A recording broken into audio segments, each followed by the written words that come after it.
So hello and welcome to the New Gig Podcast. I'm your host, Glen Hodgson, and today I'm delighted to be joined by entrepreneur and CEO of Warpin, Emma Ridderstad. How are you doing, Emma? I'm fine. Thank you so much for having me. It's a pleasure to have you on the program. And let's begin by just hearing a little bit for the viewers and listeners about your background, a little bit about your journey. Okay, so I'm always been in love with fantasy and sci-fi. I used to game a lot when I was younger. So I've always been very fascinated about technology and what it can do for humans.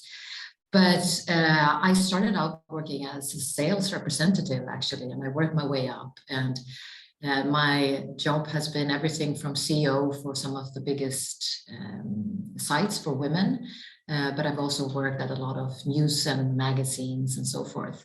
And when I knew that the technology was progressing, I quit my job and I started Warpin about 6 years ago. And we wanted to use technology to enhance the human experience, right? So working with new technology to make it a part of our lives, not to be owned by it. So that is our main focus at Warpin. Excellent. That's fantastic. And, you know, we see so many changes and such a accelerating speed within which these developments are taking place. And, you know, technology is no longer an add-on. It's sort of front and center with everything that's happening. You know, how well suited are we as human beings here today in 2022 for the changes that are taking place at the moment? Well, you know, biologically, we haven't changed a bit, right? And we're still these cave people that we are. So, I mean, we have been bombarded, I think, in this 2D land that we have been living in for a very long time. Yeah.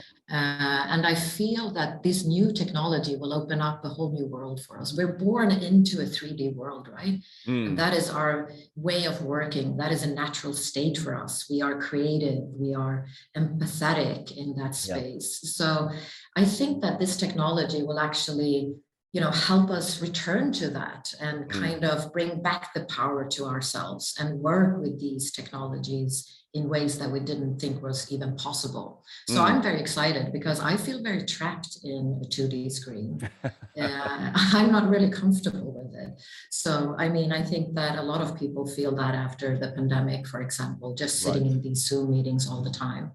It's not that much fun, and it doesn't really bring creativity and, you know, things to work. So, you know, if you look on that side of these technologies and how you can use it, I'm super excited to see what will happen. And I think what you're saying here, Emma, is really, really interesting as well as exciting, because the fact that kind of the established narrative is that sort of technology is killing human connections and human relationships. But what you're saying is actually there's a possibility to turn this on its head and allow people to reconnect and recommunicate in an almost better way. Yes, indeed. I mean, I mean, the internet has been great for so many things, but it has also brought a lot of bullying, harassment, you know, a lot of dark parts of it, but it's also brought a lot of boring things like doing education in a 2D screen. I don't know how many e-learnings I've sit through, which are pretty boring. Yes. So, I mean, when you have the opportunities to use your hands and all your senses, that will, I think, really make us thrive in a whole new way that we haven't done before. So it's going to be human relationships, but also, I guess, it's also going to have an impact on the world of work as well, how we communicate, how we sort of do business, but also be able to place more emphasis on soft skills and actually those interpersonal relationships. Indeed. And I mean, I've been sitting in panels, for example, in the metaverse where you are an avatar and I meet people for the first time as an avatar. And when we have met, you know, a couple of months later in the real world, it was like if we knew each other, even if we were avatars. But also if you're thinking about doing things when you're filming in 360, when you have this real environment, you're fooling the brain that you're actually there. So you can really use this technology for empathy, for creativity, for learning things in a whole new way.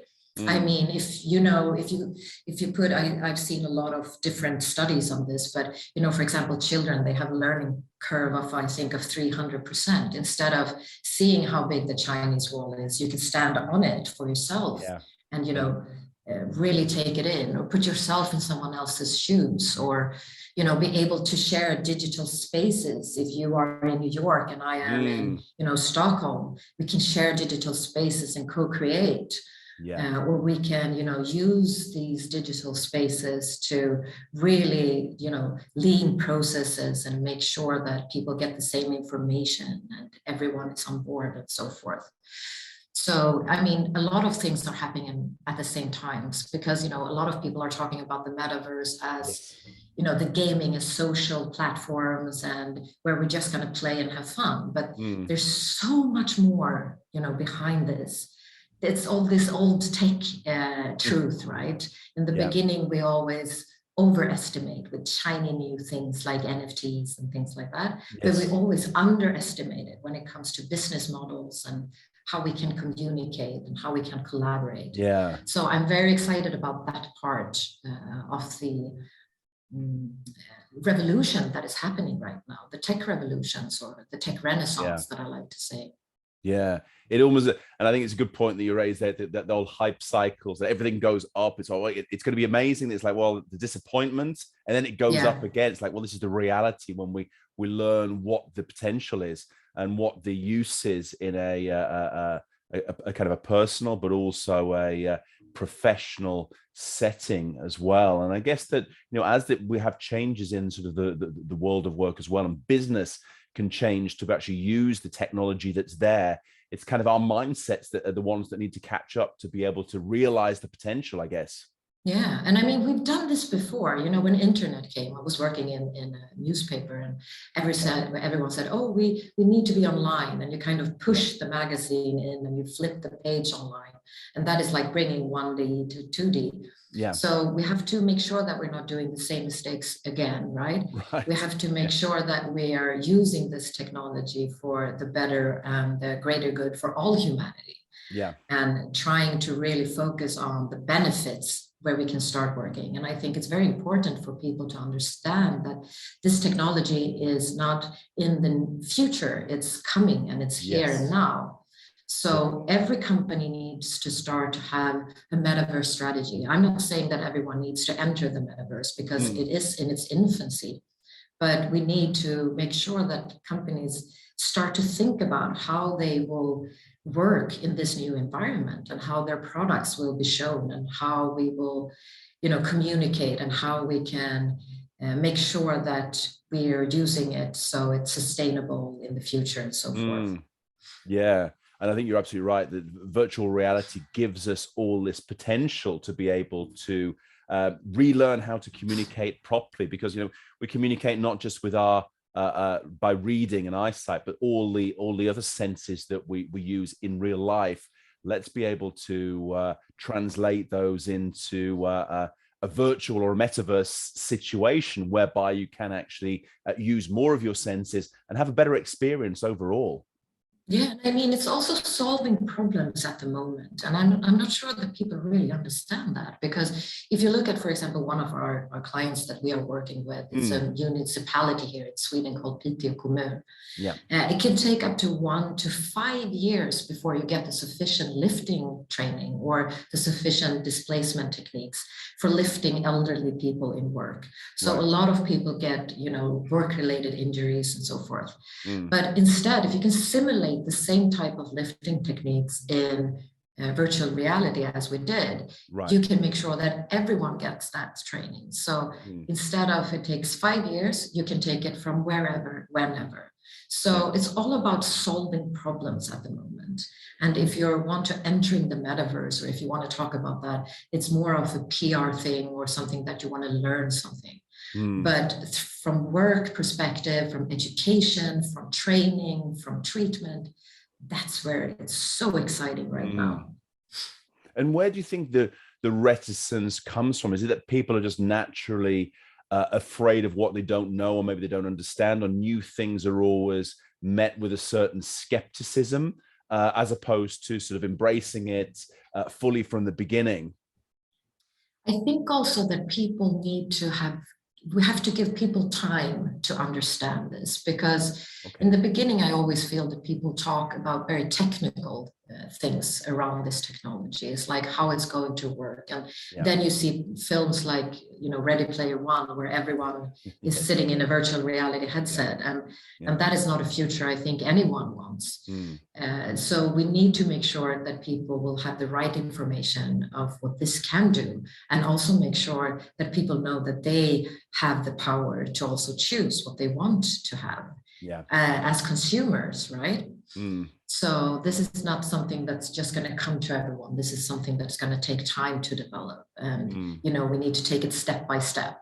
The metaverse as a whole question, or virtual and augmented reality, are the tools that enable us to experience the metaverse. But it's not a technical question, it's a philosophical question. Yes. It's like what we want to experience in there. How do we want to create this digital world, and how do we want it to work for us? So we need more people to get involved in it. We cannot just leave it to the gaming industry. Because I don't feel that they have done such a great job with educating people on how to communicate, for example. Right. So we really need to make sure that this becomes a philosophical question. I think that's very interesting, actually, Emma, because it's sort of the debate that we've had at the moment, talking about sort of social media, even that the sort of the tech companies are becoming judge and jury and everything. And, at the end of the day, tech people have a lot of strengths, but maybe they can't be responsible for everything. They can't know everything. So it's a broader range of inputs and individuals from society who need to be part of this and co-create, to partner, to build the future and build the framework and the metaverse we want to be able to use and want to be able to see. Indeed. And I mean, to your point, you said before that you're so immersed in this, you're activating so much more senses. And this becomes so much real. You're 3.75 times more emotional connected to the content that you're experiencing in virtual reality, for example. So it's super important that we make it a safe place, a fun place, but also that we really harness the power of these technologies. Because, if you have, we will see work collaborations that we didn't even thought or could even imagine would be possible with these new technologies, because it gives us almost superpowers as humans. Yeah. And how can this help as well? Because we talk a lot now about well-being in the workplace, remote work and freelancing, that brings a whole new element of detachment and therefore mental stresses, psychological issues. With this enhanced experience, there's always also the enhanced possibility for issues, problems, and concerns which need to be addressed. Is this something that needs to be looked at from the beginning, would you say, Emma, as opposed to waiting for problems before they're solved? We're always going to fall and trip and remake things. We don't know everything from the beginning, building these things, but we definitely need to take in consideration from the beginning how this is going to affect people and how it's going to work. And, it's not a question about tech companies building the foundation and laws. We need people from all places to be involved in building this. To your point before, that it's a philosophical question. It's behavioral. It's people who have it's feelings that are so much more involved in this. If you, for example, talking about well-being, for example, if you have a job where you can't really go out in nature and do things during your break, you can easily use a virtual reality headset, put on a headset, travel to Höga Kusten like we have done, and have a one-on-one with one of the most prominent researchers for happiness. And you can sit in that environment and just enjoy it, have a 10 minutes break or whatever. And you can also use virtual reality to train. We did that with a Swedish startup called Kry, who's a digital doctor. Yeah. And what they did was that they sent at home a headset to people who have social phobia. And on the other side, there was a psychologist with an iPad. And when they put on a headset, they could choose, the psychologist could choose if you were in a party, for example, or in a meeting where you were supposed to speak to someone, or, you know, and that would give fantastic results, because they could do this from their safety of their homes, but still, you know, be, how do you say, like, pushed into different scenarios where they could, you know, start to integrate and really work with their different phobias. So, I mean, we can use this for so many things, and we've seen it time after time being used in hospitals when you're, you know, changing things for burn victims. You can put on a headset with an icy environment. So, from treatment to experience to healthcare to everything, this technology, I think, will revolutionize a lot of different industries. Yeah, excellent. I think that it's great to have someone like yourself, Emma, who sees the opportunities as opposed to the negatives. And I think that, you know, we need to be cautious moving forwards, but we also need to have an eye on the potential and the opportunity for the future, that not letting ourselves hold us back and prevent us from taking the next steps that we require. Indeed, and I feel like a lot of the fear, I think, from this technology is that you feel that it's very complicated, and that is always a lot of different things are happening at the same time. We're being bombarded with, you know, news and things of the world. Everything is just happening at the same time.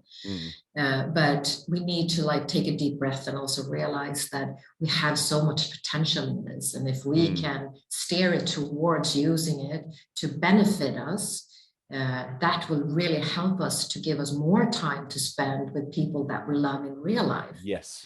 Yeah. I see this vision of using this technology for myself, at least, to be able to cut my work days in half. And spend half of the day with my family, because that is how much time we save by using this. You save up to 80% of training time, for example, if you're training in virtual reality compared to classroom or online. And you're you know, you can reduce 45% of work-related injuries, and you can communicate and share digital spaces, as we said before, and you can really be anywhere and be part of everything. And I find that very, very interesting, because that can also democratize education. It can also democratize and make sure that more people can, you know, skip all of these bad decisions that we have done and just get right into it, right? Yeah, and I think there's the learning piece is absolutely crucial. I think sort of learning more in a short period of time and a more experiential learning experience, which is needed. And everyone says the same thing. The old ways of doing things are the old ways of doing things, but just trying to sort of shoehorn the old techniques into the modern world. Let's actually sort of rethink this so we can get more out of it. And Indeed. And I mean, oh, I'm sorry, I'm just going to say, because Go ahead. You know, in 2025, that's just in 2 years, 50% of everyone on the entire earth will be needing reskilling and upskilling. Yes. Because of all the technologies that are emerging at the moment. So we need to make sure that people get this, because otherwise we're going to stand there and have no idea what we're going to do. I mean, 60% of everyone who's in primary school today will have jobs that we don't even know what they are. Yes. Yeah, absolutely. And, you know, the old mindset is to let's stop this. Let's protect the old jobs that are disappearing. Well, that's kind of not the right approach. You should be sort of, as you rightly say, educating, reskilling and training the workforce. They're able to actually interact with the technologies and deliver value for companies, organizations, and also get more interesting, fulfilling roles and jobs for themselves as well. I think this is something that's often missed. Yes, I totally agree. And I think that, again, it has a lot to do with fear, or that Right. you don't have the knowledge. And I would say that this is, if you were just to sit down and do some research and have a look at it, you will realize that it's just a continuation of the internet, if Yeah. you could say that. It's like we have built this amazing information web Yes. that we all share. And now it's time for the next step, when we do different types of things in 3D, which will make it so much more engaging for so Yeah. many more people. Yeah, I absolutely agree. I mean, I think the technology is fantastic, but already we're coming to sort of the end of the Zoom and Teams experience, which is great for short interactions to fill in the gaps, but it's not really replacing that sort of that in real life experience. No. And I mean, I think that this technology will actually show that even more. Yeah. Because, when we are on our phones or on our computers, we're so used to getting bombarded with advertisement, for example, or, things that we don't want. When we are in a 3D space, that will be very apparent. No one could ever continue as a company if you were to bombard people with messages in a 3D world, because that doesn't make sense at all. Yeah. So I'm also hoping that this is the technology where we can, as consumers, reclaim our power a little bit more and be like, hey, I don't want that. I don't want that. I don't want that data to be shown. But of course, we have a long way to go. There's a lot of things that needs to be solved. The safety, identity, who owns my data, because it's going to be a lot more of that. Yeah. And things like that really needs to be, discussed and talked about. But I think it's also a great opportunity to be able to give more power back to the individual, owning your own data, owning your own identity, which is kind of by default has been given away. But now we're I think we probably see with this much more personal experience, people taking more control and having the right to be able to utilize, protect themselves, but also to monetize their online experience as well. Let's not shy away from it.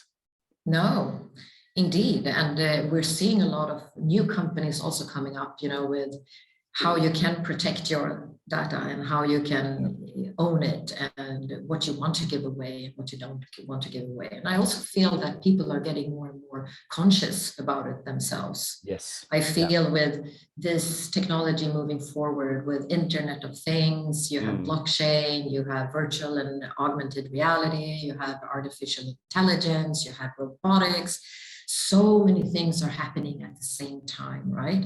Yeah. So we really need to make sure that we are all on board on this, and we're doing it in a way that also is sustainable. Just last week they changed this, so this is not happening anymore. But the NFT hype, for example. Yeah. When people have sustainability as a core value, you can't even work with NFTs because it takes as much energy as one household consumes for 1.5 days, right? Yeah. To just change ownership. So, we have a